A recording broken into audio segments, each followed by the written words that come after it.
a meternos un poco con ergonomía, no es mi intención, pero la mejor forma de entender lo que vamos a conversar es hablar de postura, equilibrio, coordinación, es de ergonomía. El proceso que nos toca hoy es la vía efectora, la ejecución del movimiento. Para ejecutar el movimiento vamos a trabajar en equipo con dos actores. Lo que les decía que vimos en el primer parcial, que es lo voluntario, el sistema somático. La decisión que yo tomo de caminar de un lado a otro, la decisión que yo tomo de utilizar las manos para transmitir comunicación corporal, lenguaje corporal, es voluntario. Esto es sistema somático. Para que trabaje el somático, nosotros debemos, por fuerzas de biomecánica, equilibrar con reflejos. ¿Qué quiere decir esto?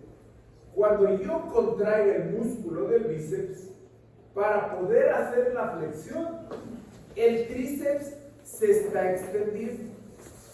Y esto es lo que en biomecánica se llama contracción del músculo agonista, relajación del músculo antagonista.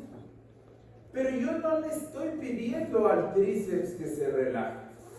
¿Quién lo va a relajar? La médula, de manera involuntaria. Y entonces así yo voy a tener músculos en acción positiva, activa, y músculos que deben acompañar el movimiento en acción pasiva.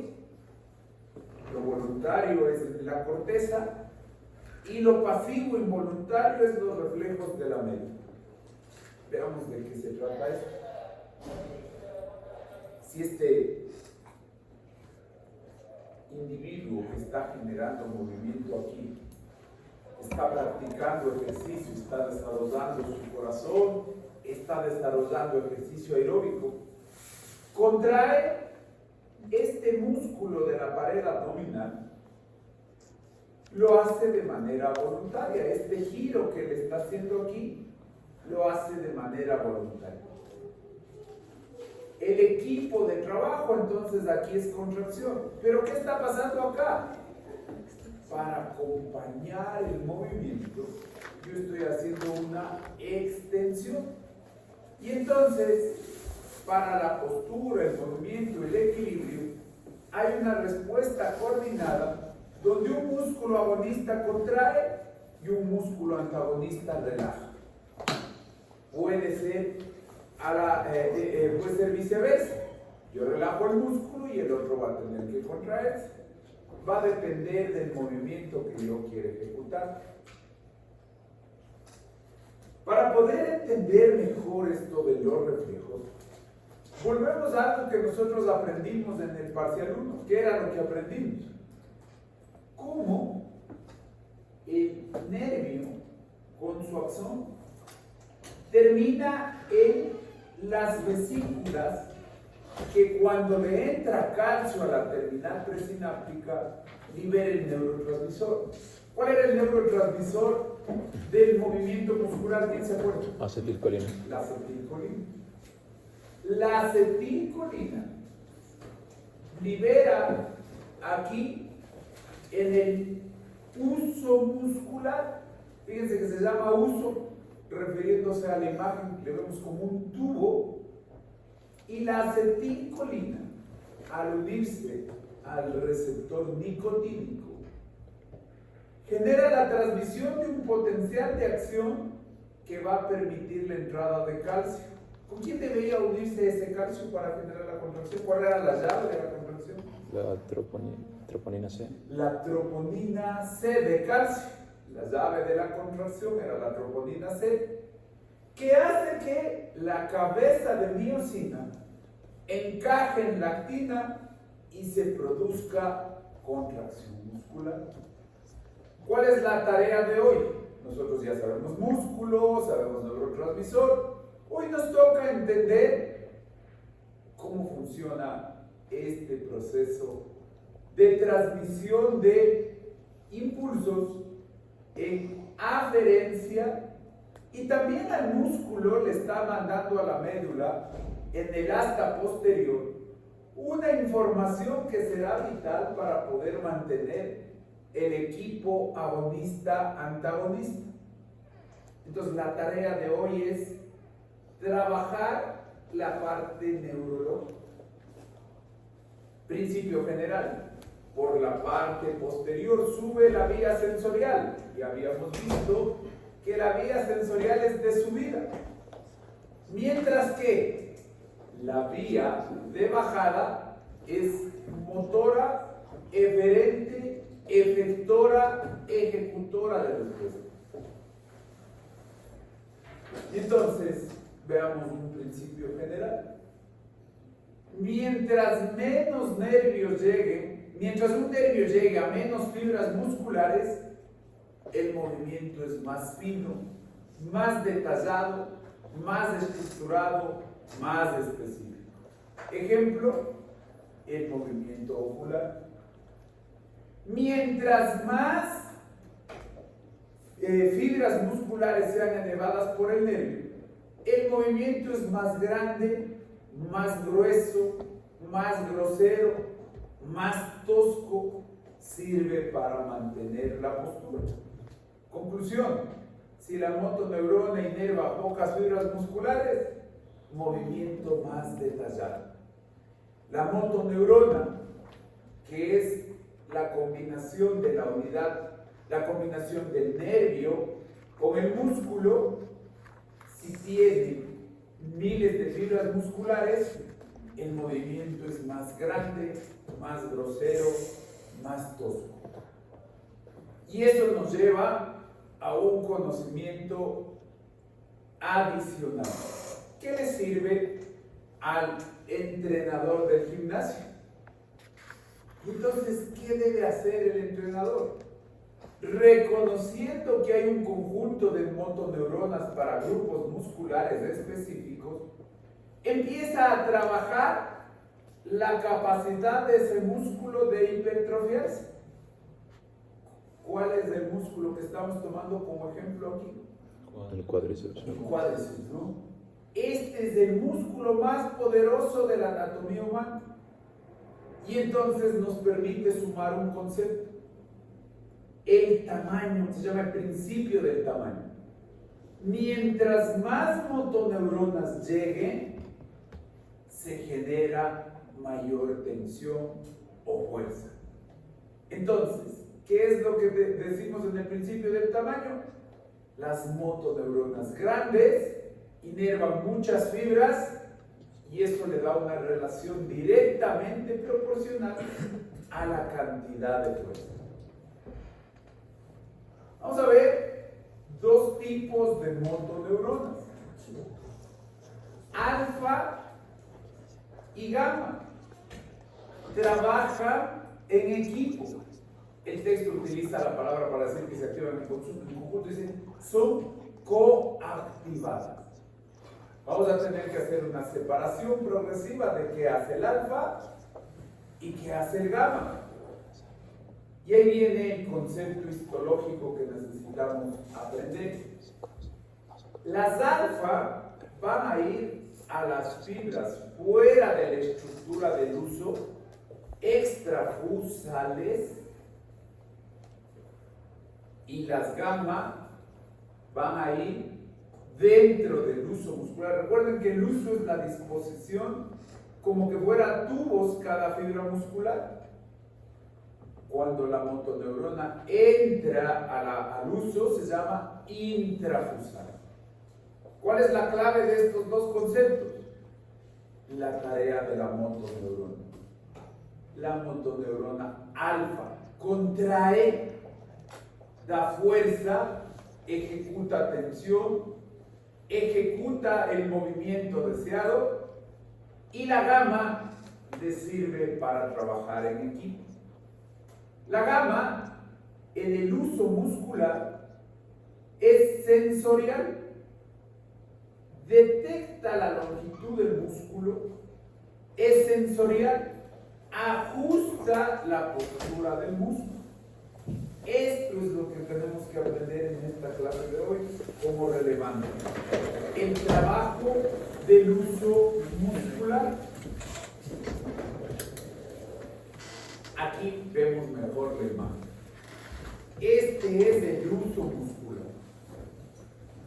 Las fibras internas son las intrauso o intrafusales. Las fibras externas son las fuera del uso o extrafusales. ¿Para qué eran las extrafusales? ¿Quién tomó nota? Para la contracción del músculo. Entonces, en este gráfico, la roja se encarga de la fuerza, se encarga de la mayor parte del músculo. Pero no, sin quitarle importancia a las motoneuronas gamma, que va a ir a esta parte de acá. Trabajan en equipo. ¿Cuál es la función de la gamma? Si este músculo, tomemos un ejemplo, se achica, se acorta, la fibra interna le acompaña y también se achica. Pero ¿cuál es la tarea de este gráfico, de este esquema que vemos en el tomate? Este tema histológico anatómico. Esta fibra primero le acompaña, pero luego transmite información por este cable de aquí, la motoneurona gamma, aquí ilustrado en la motoneurona gamma, y le avisa a la médula que el músculo cambió su posición. ¿Cómo responde la médula? Por eso es sensitivo. ¿Cómo responde la médula? El músculo vuelve a la posición original. Entonces, la primera fibra da fuerza, da contracción. ¿Y qué hace la segunda? Le avisa la postura del músculo a la médula para que a partir de un reflejo le diga vuelva a la posición normal. Esa es la tarea de este ejercicio. Este concepto es nuevo. Me decían los otros cursos que no lo habían visto ni en anatomía ni en histología. Entonces, acompañando el texto, profundicemos un poquito más en este contexto nuevo de este sensor de la postura muscular, de esta disposición anatomo-histológica del músculo, y veamos específicamente los usos musculares. Entonces, este es el uso muscular. La primera imagen nos muestra la motoneurona alfa llegando a la parte externa, la fibra muscular extrafusal. Esta parte nos va a dar la fuerza. El dibujante, para ilustrarnos mejor cómo está constituido el uso, agranda el dibujo del pedazo interno del músculo y nos presenta dos tipos de estructuras. La primera persona que estudia el músculo visualiza con las funciones primitivas esta estructura y esta estructura. Conforme las visualiza, les va a bautizar. Estos son los dos tipos de constituyentes del uso muscular. ¿Cómo le bautizó a esta? Viendo los núcleos intercalados una sobre otro, le bautizó como fibra de cadena nuclear. Como ustedes ven, como que fuera un eslabón, un piso de un edificio sobre otro.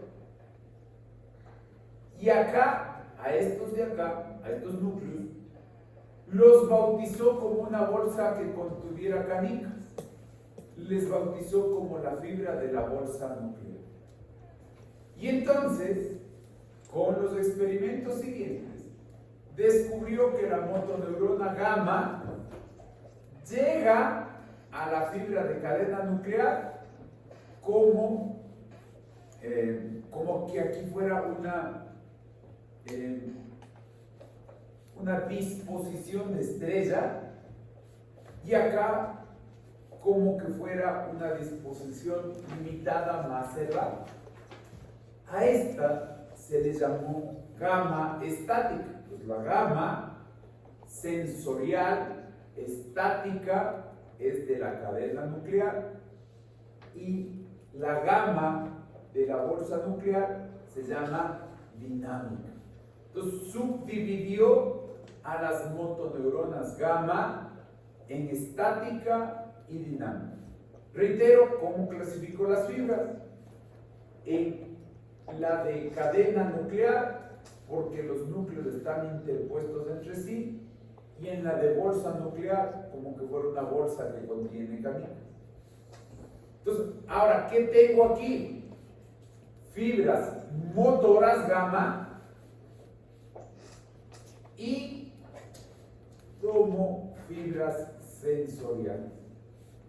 Es un equipo que está trabajando aquí. ¿Qué son las fibras sensoriales en este caso? ¿Se acuerdan la clasificación de acuerdo al tamaño, la velocidad de conducción, la adaptación? En números romanos y letras está visualizada aquí. La vía sensorial que sirve para las dos fibras del uso muscular, grupo 1A. Y la vía que es exclusiva para la cadena nuclear, grupo 2 en romano. Entonces, veamos la cadena sensorial que aquí está en cables o líneas moradas. La aferente grupo 2 tiene varios diámetros en sus fibras nerviosas y se cataloga como por su diámetro velocidad de conducción intermedia. Y las de 1A, que sirve para las dos fibras, se cataloga como conducción más rápida. ¿Qué información es la que esperamos de estas? Lo que les decía. ¿Qué postura tomó la fibra extrafusal para que al principio le acompañe y luego estas vías sensoriales le digan a la médula, corrijamos la postura del músculo? Entonces, estos cables morados sirven para informar por la raíz sensitiva, por el asta posterior, la postura del músculo para que la médula la vuelva a la normalidad. Les decía que la motoneurona gamma tiene el nombre de estática. La terminación es como que termina en estela. Se extienden como raíces de un árbol en una mayor superficie. Y acá terminan en placa. Una menor superficie, una superficie más delimitada. Entonces, las gamma estáticas más amplias y las gamma dinámicas más circunscritas, más delimitadas. ¿Cuál es la tarea de la sensorial? Las fibras intrafusales. Y entonces, veamos ahora sí cómo trabajan en conjunto. Si este músculo está en reposo, la fibra amarilla de interna intrafusal que está aquí, está en reposo. Pero si tiene movimiento, en esta imagen nos pone contracción, acompaña la contracción, acompaña y se acorta, acompaña y ejecuta el mismo movimiento de la extrafusal. Para luego, ¿qué? Informarle por el axón 1A a la médula que el músculo se movió y que hay que volverle a la posición normal. Entonces, la tarea de lo que estamos explicando a detalle ahorita del uso muscular es que como receptor de estiramiento corrija los cambios de longitud del músculo. Las fibras extrafusales se acortan o se alargan y le volvemos a la posición normal. Este gráfico nos ilustra este concepto. Para las personas que son visuales, que están revisando la grabación, tienen el proceso aquí. Hay personas que necesitan leer el contexto. Leámoslo tal como lo pone el libro en 3 acápitas. Primera acápita, cuando cambia de posición. cuando se modifican los receptores de estiramiento, las fibras para este ejemplo se alargan. Como está en conjunto en disposición paralela, las intrafusales también se alargan. ¿Qué es lo que tiene que hacer la intrafusal? Avisar por su vía grupo 1A y por su vía grupo 2 a la médula que el músculo cambió. No se olvide, la 1A es para las dos fibras intrafusales, las de bolsa y las de cadena, y las dos solo para las de cadena. Esta vía sensorial le avisa la postura al músculo. Y entonces, ¿qué hace esta información sensorial aferente en la médula? Le pide que el músculo vuelva a la normalidad. Entonces, la tarea del uso muscular, la tarea del componente intrafusal, es devolver el músculo a su posición original. Me decían en los otros grupos que ya están en reflejos. ¿Vieron ya reflejos en práctica? Entonces, fortalezcamos la idea. ¿Quién es su profe de práctica? Les debió haber explicado que los reflejos que pueden evaluarse en cualquier parte del cuerpo sirven para detectar la actividad mínima neurológica. Cuando uno está evaluando reflejos, está constatando la actividad más básica de la evolución neurológica. Una persona que no tiene reflejos quiere decir que ha perdido la conducción nerviosa hacia la médula espinal. Entonces, clínicamente, cada reflejo yo lo voy buscando en las diferentes alturas nerviosas para saber hasta dónde está bien el sistema nervioso y hasta dónde no. El reflejo entonces es la respuesta mínima más simple que podemos tener de la respuesta neurológica. Volvemos al concepto que hemos visto en todo este capítulo de neurofisiología. Un estímulo, un receptor, un cable que transmite la información para entrar por el asta posterior, el centro analizador y la respuesta eferente con la ejecución de una respuesta. Como este es el reflejo más simple, se llama arco reflejo. En el vascular también aprendimos un reflejo. ¿Quién se acuerda que en el sistema cardiovascular qué reflejo aprendimos? Había un receptor, un analizador y un efector. En el vascular también hay reflejo. ¿Cuál era el reflejo que aprendimos? ¿Quién se acuerda?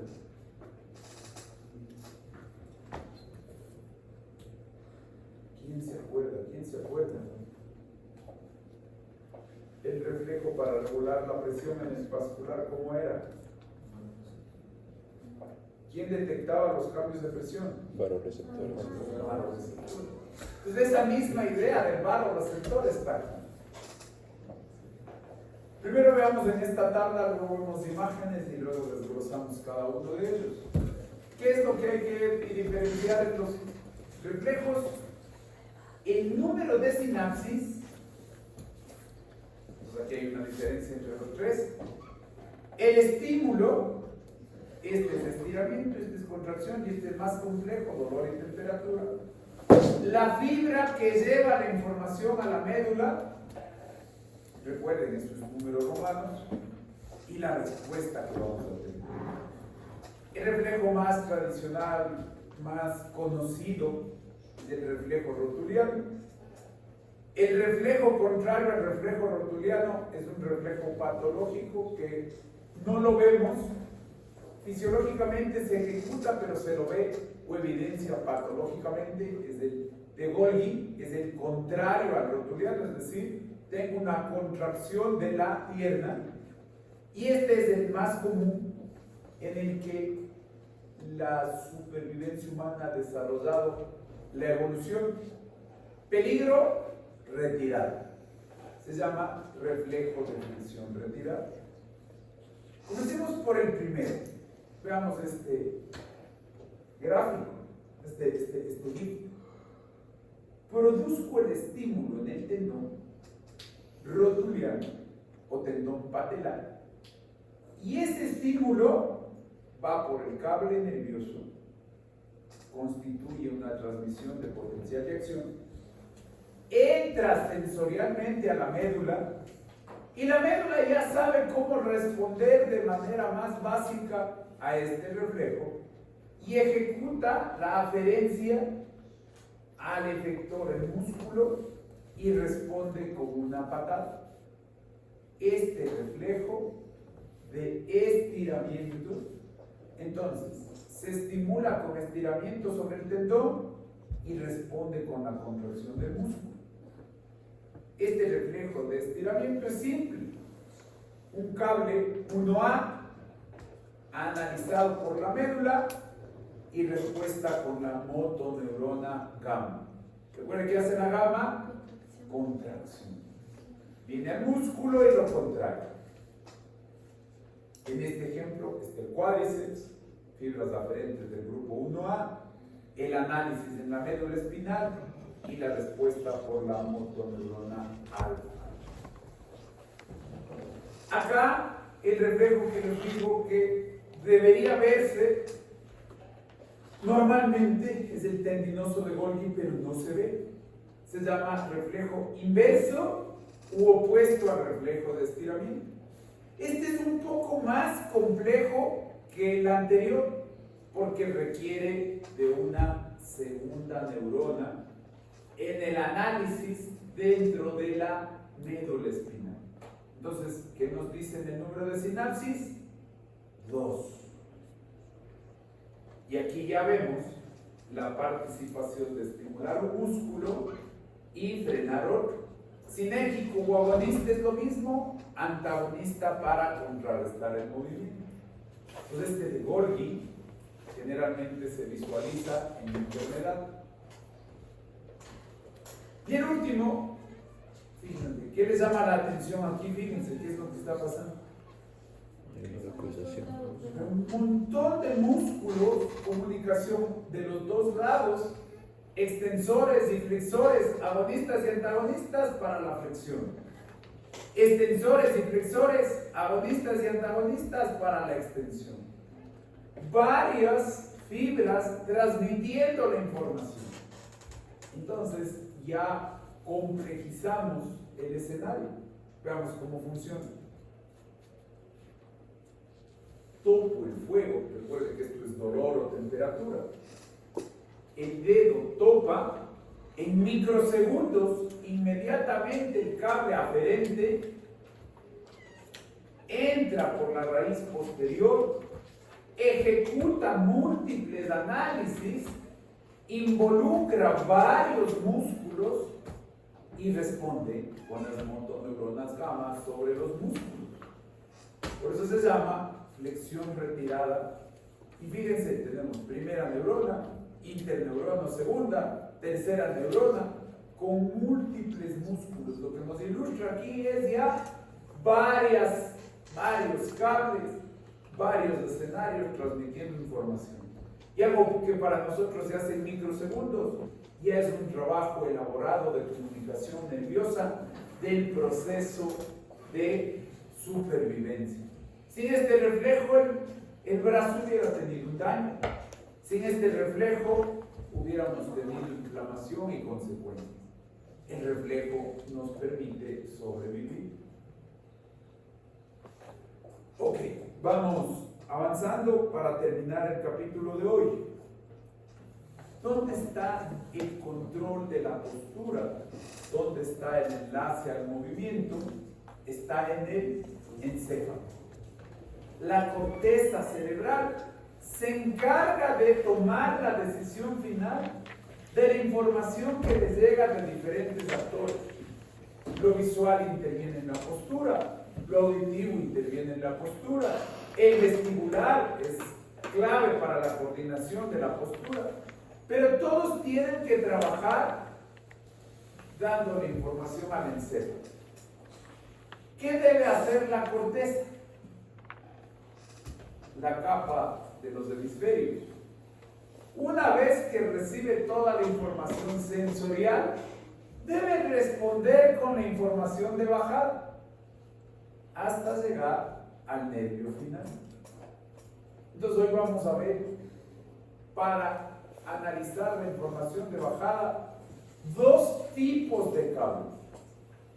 Una información de bajada que tiene su nombre específico aquí porque pasa por la pirámide, son las vías piramidales, y luego una información de bajada que tiene relevos en diferentes escenarios. Por ejemplo, el núcleo rojo, estación de relevo en la protuberancia, estación de relevo en el bulbo y estación de relevo en el sistema vestibular. Entonces vamos a dividir en dos a la información de bajada: piramidal y extrapiramidal, basado en si pasa o no por esta estructura. Esta es la vía piramidal. Ya ejecutó la tarea sensorial, entonces hay que responder. Aquí está el homúnculo y vamos a responder. ¿Cómo respondemos? En esta estructura que está aquí va a haber la decusación, que es la pirámide. ¿Cómo respondemos? Con dos haces. El córtico vulvar, corteza bulbo, y el haz o tracto córtico espinal, corteza médula espinal. Estos de aquí, ¿en dónde van a terminar? En el cable final que llega al músculo o motoneurona inferior. El neurólogo, para saber si el daño está en el primer cable o en el segundo, el que va directo a la corteza, divide clínicamente al daño en motoneurona inferior o motoneurona superior. Y para eso utiliza el proceso de la decusación, donde se cruzan los cables, y para eso utiliza un dato simple. La motoneurona inferior, si es la dañada, pierde los reflejos. En las dos puede haber parálisis, pero en esta se pierden los reflejos. Entonces, eso ya cuando usted vaya al tercer y cuarto semestre y aprenda a hacer la evaluación del examen neurológico, van a pedirle la anatomía de las vías. Entiendo que la revisan en el segundo semestre. Para nosotros en fisiología, que es lo importante, saber que la vía de bajada ejecuta la respuesta motor. Para terminar la clase de hoy, vamos a ver las vías fuera de la pirámide. La primera topa el núcleo rojo, pues el tracto rubroespinal. ¿Y de qué se encarga esta vía del núcleo rojo? De activar flexión e inhibir la extensión. Termina en la parte lateral de la médula espinal, en este componente. Cuando uno aprende anatomía del sistema nervioso, le van haciendo diferentes cortes y le enseñan para qué sirve cada uno de los núcleos. En este caso nosotros resumimos y simplificamos porque nuestra tarea es lo motor. Esta parte de aquí es el tracto rubroespinal. Rubroespinal, flexión, apaga extensión. El siguiente, el tracto retículoespinal medial, que tiene una estación en la protuberancia. De la protuberancia va la médula. ¿Y de qué se encarga? Este activa flexores y extensores, pero prefiere los extensores. El siguiente, el tracto vulvar retículoespinal, donde se origina, bulbo, va a la médula. ¿Y de qué se encarga? De los músculos flexores y extensores, pero prefiere a los extensores. Acá vamos a ver una específica, es la vestíbulo espinal. ¿De dónde nacerá? Del sistema de equilibrio. Con un detalle específico, tiene un nombre por quien lo descubrió, del sistema vestibular, se llama núcleo de Deites. del núcleo de Leibniz que está aquí va a ir a la médula. ¿Y de qué se encarga? De activar extensores e inhibir flexores. Y el último se llama tecto espinal. Sale del tronco del encéfalo en su parte superior o techo. Su origen se llama en la vía colículo superior y se proyecta a la médula espinal, pero exclusivamente de la altura anatómica cervical. ¿De qué se encarga el tecto espinal? Movimiento de los músculos cervicales. Ok, hasta ahí nos vamos a quedar hoy. La prueba siguiente sería el día viernes, sería vestíbulo, olfato, gusto y lo que vemos hoy, lo motor. Nos queda para terminar la siguiente semana, que ya nos quedan 3 horas, solamente 7 páginas. Nos falta cerebelo, ganglios basales, sistemas de funciones mentales superiores y el líquido cefalorraquídeo. Hoy es la penúltima semana de clases, vamos con la prueba de la semana 16.